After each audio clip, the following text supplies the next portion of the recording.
It is that time of year, guys, where we take a look at some of the best sneakers that have released here in 2021. Now, I recently did a top 10 list of my favorite Nike Dunks that have released. Well, we gotta go and check over on Jordan Brand. We gotta see what they're doing, have a little look, and count down the top 10 Jordan 1s that have released here in 2021. We now know of all the Jordan 1s that are going to be released this year, and of course have already been released. So today, we're going to be checking out my favorite, starting with number 10 all the way up to the best Jordan 1 sneaker that is released this year. Now, today's list is only going to include Jordan 1 highs, so any Jordan 1 lows, any Jordan 4s, 3s, 11s, whatever it is, that's going to be a different video, and a video that I'm pretty excited to make. But today, let's focus on the highs and let's get into number 10. At number 10, we have the Jordan 1 Electro Orange. This is not everybody's favorite Jordan 1 by a long shot, and I think the non-traditional color blocking had a lot to do with that. And I always kind of like it when Jordan Brand releases a really solid colorway that doesn't get as much hype because of something like the color blocking. But this Jordan 1 Electro Orange, like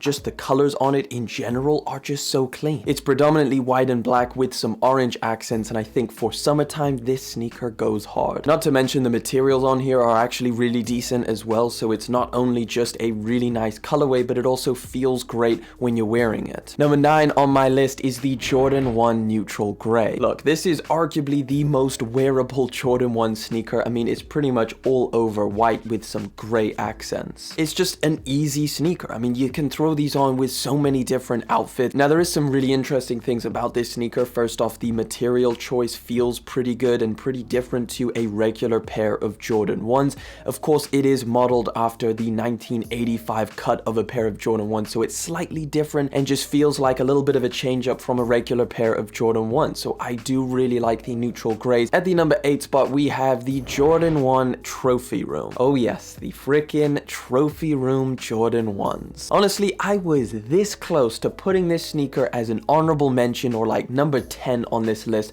but I thought, you know what, I'm gonna give it a little bit of a break. The colorway isn't actually too bad. Listen, the whole release of this sneaker was a disaster. This is the sneaker that bred a lot of mistrust with Nike and Jordan Brand. The fact that the majority of the stock of this sneaker was backdoored and the resale prices were insane is just something that I think a lot of sneakerheads didn't really like. Jordan 1 Trophy Room, in my eyes, is almost the sneaker that kind of embodies the sneaker reselling game in this community, and it's something that leaves a lot of regular sneakerheads with a bad taste in their mouth. But of course, the colorway is actually pretty nice. Obviously, it is the Chicago color blocking, so you got the white and you got the red. Now, it does have this frozen aspect to the red on this pair of sneakers, which is something that I personally do quite like. However, some people don't really like the way that it looks.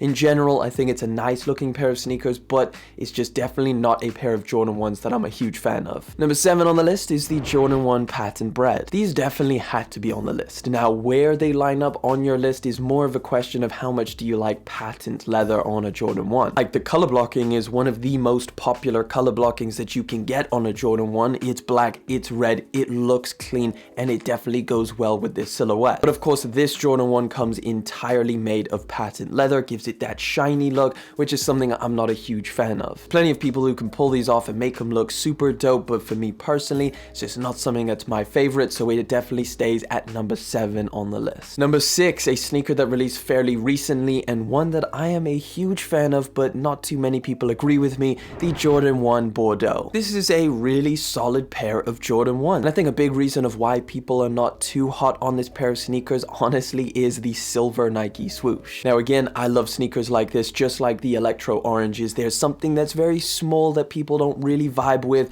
so they write the sneaker off completely, but not me. I think this sneaker is super clean, and even though maybe it would have looked better with a black Nike swoosh, I'm fine with the metallic or the silver Nike swoosh. Now, the materials on this pair of sneakers is also really nice. It's pretty much entirely made of tumbled leather, and of course, materials is a big conversation when it comes to Jordan 1s. A large majority of them having pretty terrible leather quality, then this one having good leather quality is definitely a really good thing. At number 5, we've got the Jordan 1 Travis Scott Fragment High. I think this sneaker is one that would be on most people's list to some capacity. Where you put it is entirely up to you. For me, it sits right at number 5. Honestly, I'm not a big fan of sneakers that cost as much as this sneaker does. Now, obviously, I'm talking on the aftermarket, which is probably where you're gonna have to get this pair of sneakers considering how limited it was when it released. But the sneaker itself is definitely clean. I know that the materials are definitely a notch up from a regular pair of Jordan 1s.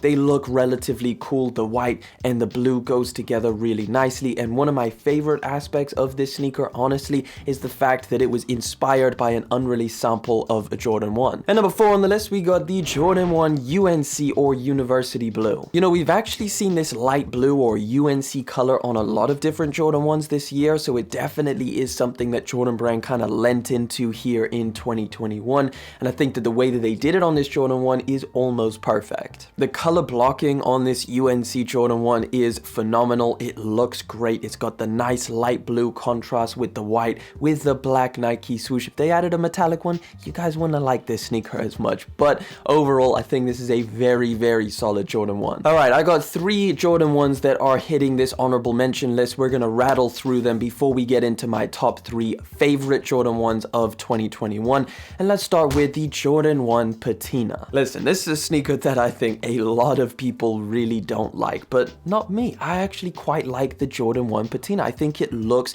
really different and really nice. This one just has the whole rusty effect, and it just goes along with the colorway, so they just kept it simple, they kept it clean, and I think this is a very solid pair of Jordan 1s. Another honorable mention would be the Jordan 1 Volt Gold. This is a very clean pair of sneakers, again, one that not too many people liked. Now, it is a little bit more on the flashy side. It's got a lot of Volt color on it, but the materials are still relatively nice. It's a little bit of a different take on the Jordan 1 model itself. It's not too traditional, so I like that they switch things up just a little bit with this colorway. It's very wearable and definitely a solid option. And one more honorable mention would be the Jordan 1 Pollen, which was this close away from making it into the top 10, but with so many awesome colorways of the Jordan 1 to release this year, the Jordan 1 Pollen had to take a seat over in the honorable mention side. But we gotta get into the heavy hitters, my favorite top 3 Jordan 1s to release the entire year, and at the number 3 spot is the Jordan 1 Shadow 2.0. Listen, when I was making this list, wearability was a huge factor in where I put these sneakers,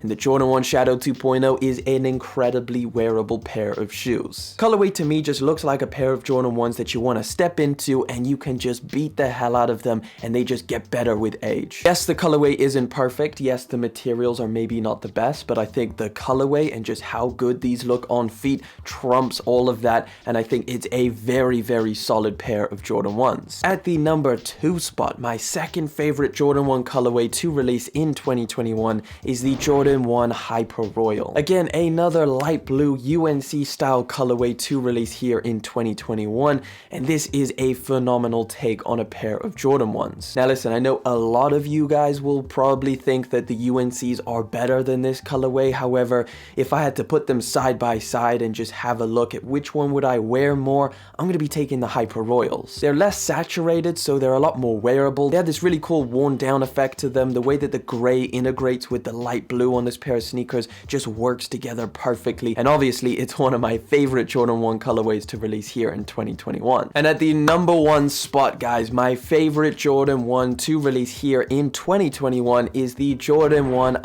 Mania. And listen guys, I thought about this long and hard, and what is my favorite sneaker, my favorite Jordan 1 to release here, and I just had to put this one at this number 1 spot. Look, I know it's not traditional Jordan 1 color blocking. I know that the materials on here are very different, coming in at pretty much entirely made of cracked leather. It's also got a snakeskin effect to it. A lot of these combinations are not traditionally something I would personally choose, but the way that they worked it into this pair of Jordan 1s is phenomenal. Colors go together super well. It gives it a very vintage and premium vibe when you have them in hand. You're feeling these materials, and it just feels like something you want to spend your money on. Like I said in my review, there's a lot of things that this collaboration came together and nailed. The unboxing experience, the premium nature of the materials used, the storytelling behind it, it is just nailed in so many different aspects. You may disagree with the list I made, but hey, that's why it's interesting. If we all chose the same things for our top 10, it would be pretty boring. We all have different opinions, we all have different sneakers that we like. So with that being said, I would love to know your guys' favorite Jordan 1 sneakers to release this year here in 2021. Let me know down in the comment section. Definitely be very interested to have a little browse, see what you guys are feeling. But that pretty much wraps it up. That is the end of today's video. Thank you guys so much for coming through, hanging out for yet again another one. Thank you for liking, commenting, and of course subscribing. I'll catch you guys in the next one, but until then.